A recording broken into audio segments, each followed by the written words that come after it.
उपासना समर्पण योग अध्याय 3 डे 141। विषय चल रहा था उपासना संबंधी भ्रांतियां और उनका निवारण। तो गुरुदेव क्या कह रहे थे कि अगर आपको अपनी उपासना की पद्धति पे या उस पे जो श्रद्धा है वो डगमगाने लगे तो समझ लेना चाहिए कि हम सिर्फ कर्मकांड का लकीर पीटने वाला काम कर रहे थे। क्यों? क्योंकि कोई भी विषम परिस्थिति हुई और मुझे मेरी उपासना पे ही शक होने लगा, उस पे ही डाउट होने लगा, वहाँ मेरी श्रद्धा गड़बड़ा गई, मेरे गुरु में, मेरे इष्ट में। इसका मतलब मेरी कोई भाव संवेदना थी ही नहीं और मैंने इंट्रोस्पेक्शन भी नहीं किया कि नहीं, ये जो परिस्थिति या कुछ भी जो हो रहा है उसमें उपासना या इष्ट का कोई रोल नहीं है, ये सारा रोल मेरा है। आगे गुरुदेव कहते कि जो तंत्र विनय वंदन का प्रतिफल अनिष्ट उत्पन्न कर सकता है वह निश्चित ही निकृष्ट स्तर का घिनौना होना चाहिए। उसका आश्रय लेने पर आए दिन ऐसे ही उपद्रव खड़े होते रहने का भय बना रहेगा। प्रत्यक्ष है कि भय, अनिश्चितता और दुष्टता की आशंका मन में उठने लगे तो फिर उस केंद्र पर श्रद्धा विश्वास का, भक्ति भावना का और स्नेह समर्पण का कोई आधार नहीं बन सकता। देखिए, विषय था उपासना संबंधी भ्रांतियां और इनका निवारण। तो अगर हम लोगों को याद हो तो गुरुदेव ने शुरुआत की थी तांत्रिक गतिविधियों से। याद है कि शुरू में बताया था कि कैसे तंत्र मंत्र वाली जो साधना होती है उसमें अगर कोई भी स्टेप गलत हो गए और जो हम लोग आकांक्षा रख के अपनी काम वासना या ये कह लें कि निष्काम एक इच्छाएं होती हैं और एक होती है कि नहीं, हम कुछ जो काम कर रहे हैं उसके पीछे हमको फल आ सकती है, फल में हमारी जो आसक्तियां होती हैं उस तरीके से अगर कोई कर्म किया जा रहा है और तांत्रिक गतिविधियों से किया जा रहा है तो उसके परिणाम कैसे हो सकते हैं? उल्टे पुल्टे भी हो सकते हैं, क्योंकि उसकी नीयत और इंटेंशन दोनों ही पुअर है। ठीक है, और उसमें फिर स्टेप्स का भी बहुत असर पड़ता है, स्टेप्स का भी बहुत असर पड़ता है। एक भी स्टेप गलत हुआ तो उसके साइड इफेक्ट्स होंगे। तो गुरुदेव यहाँ कह रहे हैं कि जो तंत्र विनय वंदन का प्रतिफल अनिष्ट उत्पन्न कर सकता है वह निश्चित ही निकृष्ट स्तर का और घिनौना होना चाहिए। यानी कि अगर कोई ऐसी चीज है जो अनिष्ट कर सकती है या ऐसा कोई सिस्टम, तंत्र मतलब कि ऐसा कोई सिस्टम या ऐसा कोई उपासना पद्धति है या ऐसा कोई वंदन पद्धति है, वंदन करना मतलब प्रणाम करना, उपासना करना, ठीक है, ऐसी कोई अगर पद्धति है और कि जो अनिष्ट कर सके, जिसका प्रतिफल ऐसा हो कि हम जैसे मान लेते हैं फॉर एग्जांपल कि हमको गुरुदेव ने कुछ स्टेप्स बताए पूजा पाठ के, लेकिन साथ में ये भी बताया कि इसमें कुछ भी गलत करोगी ना तो ये अनिष्ट कर देगा। तो गुरुदेव कह रहे हैं कि अगर इस तरीके की कोई आपको पूजा बता भी रहा है कि अगर तुम्हारी पूजा के स्टेप में कुछ गलती होगी तो अनिष्ट हो जाएगा, तो यह पूजा पद्धति खुद में कितनी निकृष्ट है।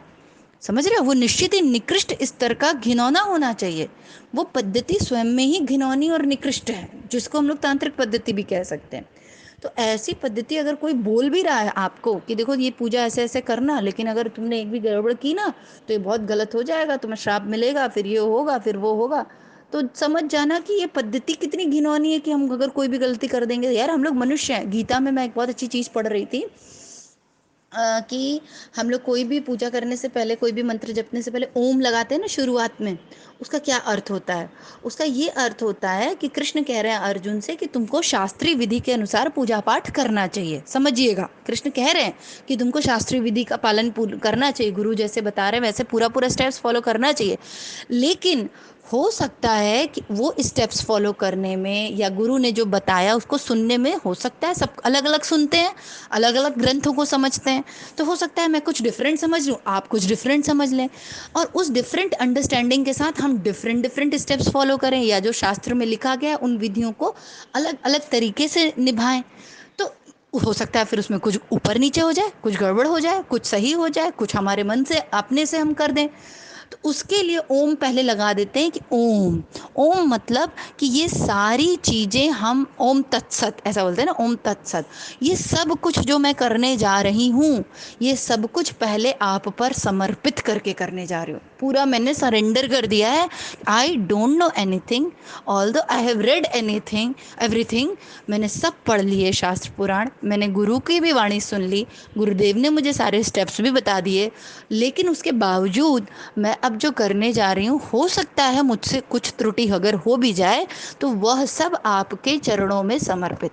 जब हम ऐसे भक्ति और समर्पण भाव से जब करते हैं ना, अपने आप ही भावना ही हमने क्रिएट कर दी कि भाई हम तो परमात्मा को की बातों को कैसे समझ सकते हैं? इतने बड़े भगवान की पूजा हम तो कर ही नहीं सकते ना, हम लोग दीनहीन निकृष्ट प्राणी, लेकिन फिर भी हम ऐसा दुस्साहस कर रहे हैं कि हम उपासना करेंगे, ठीक है। लेकिन गुरु के कहने पर और गुरु के स्टेप्स को हमने फॉलो भी किया।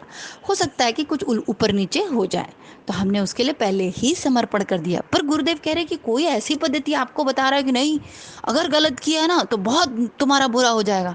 तो पद्धति स्वयं में कितनी निकृष्ट है कि वो तुम्हारा बुरा कर देगी अगर तुमसे गलती हो गई तो गीता में भी ये लिखा है, कहीं ये नहीं लिखा है कि अगर आपसे स्टेप्स गलत हो जाएंगे तो भगवान आपको बहुत मारेंगे या आपको आपके ऊपर प्रकोप बरसा देंगे। नहीं, स्टेप्स गलत होने के लिए कहीं ऐसा नहीं लिखा है।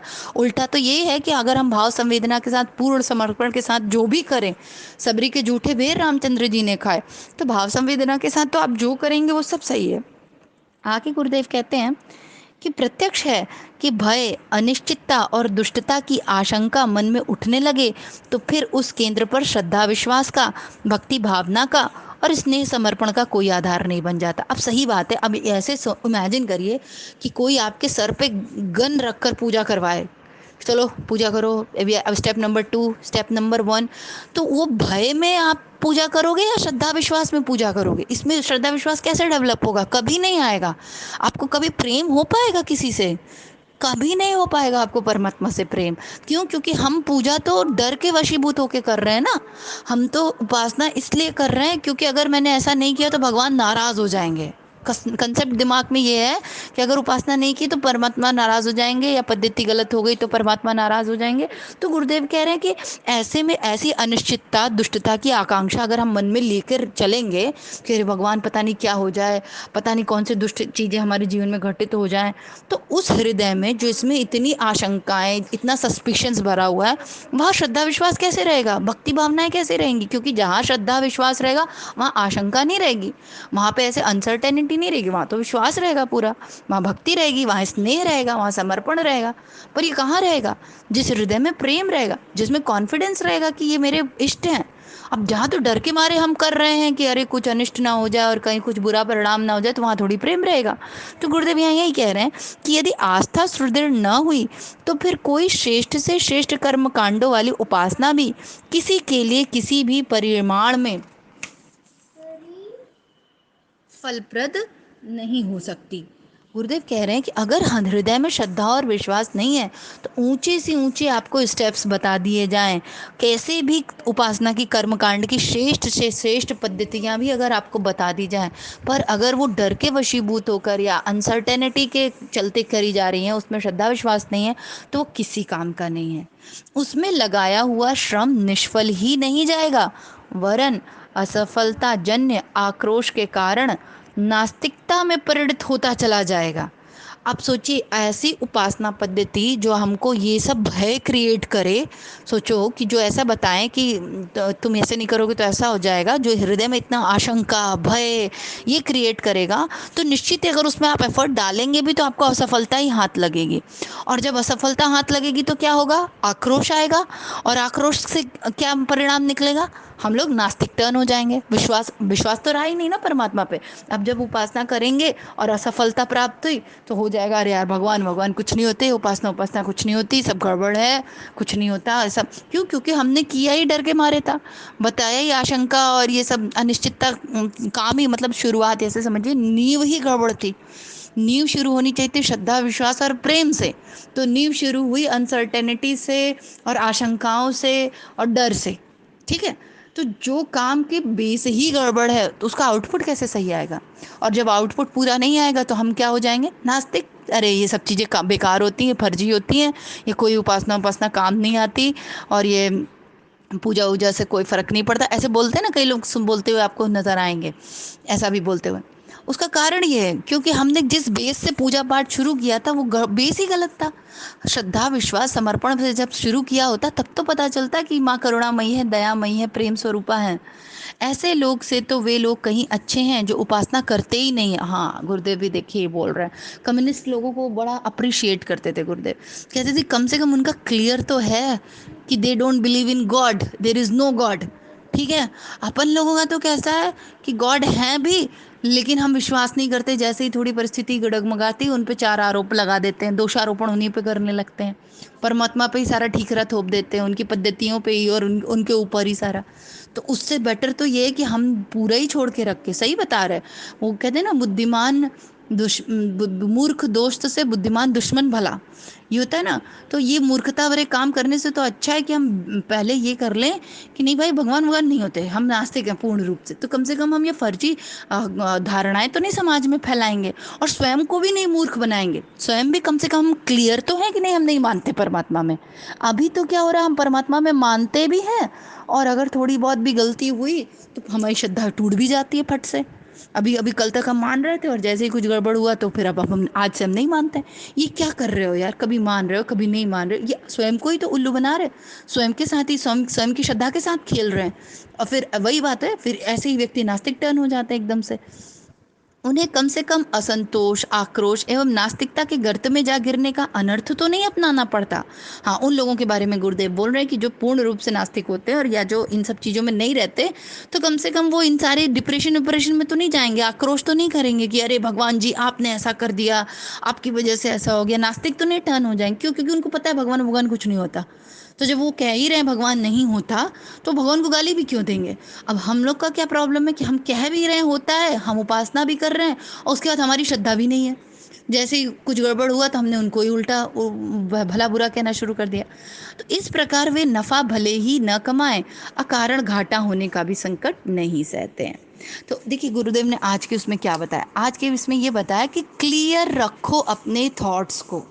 श्रद्धा और विश्वास का मतलब ही ये होता है, हाँ, श्रद्धा और विश्वास का मतलब ही ये होता है कि जो डगमगाए ना। ऐसी श्रद्धा ही क्या जो टूट गई, जो विषम परिस्थिति आने पर भगवान की मूर्ति उठा के पटक दी, उपासना के सामान उठा के फेंक दिए। लोग करते ना, मूवीज वगैरह में भी हमने देखा होगा, हीरो हीरोइन इस तरीके के ड्रामे करते हैं, घरों में भी देखा है और भी कई जगह मैंने 1-2 बार देखा कि कुछ हुआ तो भगवान की फोटो ही उठा के फेंक दी। आपने कभी इंट्रोस्पेक्शन किया, जानने की कोशिश की, या हम सभी ने, कि कोई भी घटना अगर जीवन में हो रही तो इसमें परमात्मा क्या करे? ये मेरे ही कर्म हैं, ये मेरे ही अंतःकरण में पड़ी हुई अशुद्धियां हैं, संस्कार हैं, जो कि पीछे गुरुदेव कई कई दिनों से एक ही बात बता रहे हैं। तो मूल रूप से आज क्या बताया गुरुदेव ने कि इससे बेटर तो ये है कि हम नास्तिक ही रहें। हम कभी ना बोलें कि हम भगवान में मानते हैं, हम सीधे सीधे बोले भाई हम कर्म कर्म में मानते हैं, हम अपना कर्म कर रहे हैं, हम नहीं जानते भगवान भगवान। तो कम से कम हम बार बार उनको गाली तो नहीं देंगे, उपासना की पद्धतियों को तो नहीं खराब कहेंगे अननेसेसरली। क्यों? क्योंकि एक बार विश्वास करो और फिर उसके बाद डगमगा जाओ, ये ज़्यादा नुकसानदायक होता है। इससे क्या होता है, हम अपना तो भ्रम भ्रम में जी रहे हैं, हम दूसरे व्यक्तियों को भी नास्तिक टर्न कर देते हैं। क्यों? क्योंकि अब हम यही प्रचार प्रसार करेंगे, अरे पता है वो पद्धति गलत है, वो ठीक नहीं है। तो अब हम क्या कर रहे हैं, पूरे धर्म को बदनाम कर रहे हैं कि हम एक तरफ अपना तो हम जो गुल खिला रहे हैं वो कर ही रहे हैं, दूसरों को भी बरगला देते हैं, कह रहे पता है हमने तो किया था, वो बेकार होता है, ऐसा नहीं ऐसा होता है। अरे यार तुम्हारी श्रद्धा बेकार थी, गायत्री थोड़ी बेकार है, कितनों को सदी है, कितने की फलित हुई है, तुम्हारी नहीं हुई तो इसमें हम क्या करें? क्यों? क्योंकि तुम्हारी श्रद्धा बेकार है। वही जैसे भक्त होता है वैसे ही भगवान होता है ना, जैसे हमारी पूजा पाठ वैसे परमात्मा। तो इसी भाव के साथ आज का यहाँ समाप्त करते हैं। और मूल रूप से गुरुदेव ये कह रहे हैं कि अगर विश्वास है तो ऐसा विश्वास रखो कि जो कभी ना हिलने पाए, फिर कुछ भी हो जाए उसमें परमात्मा को बीच में मत लाना कि उन्होंने किया, उनकी वजह से और ये और वो, तो क्योंकि फिर वो विश्वास विश्वास नहीं है। और नहीं विश्वास है तो एकदम छोड़ दो। फिर मान लो कि हमारे कर्म का सब कुछ है, हम ईश्वर वगैरह कुछ नहीं होते, कोई दैवी शक्ति व्यक्ति नहीं होती, बस पूर्ण रूप से हम जो करेंगे वो मिलेगा, बस सिंपल से। तो ये भी बहुत अच्छा है, कम से कम हम एक तरफ तो है ना, ये थाली का बैंगन तो नहीं है ना कभी इधर कभी उधर। ठीक है, जय गुरुदेव, सभी को प्रणाम। हमारे YouTube चैनल को सब्सक्राइब करें और बेल आइकन को दबाकर ऑल पर क्लिक करें ताकि नोटिफिकेशंस आपको मिलती रहें।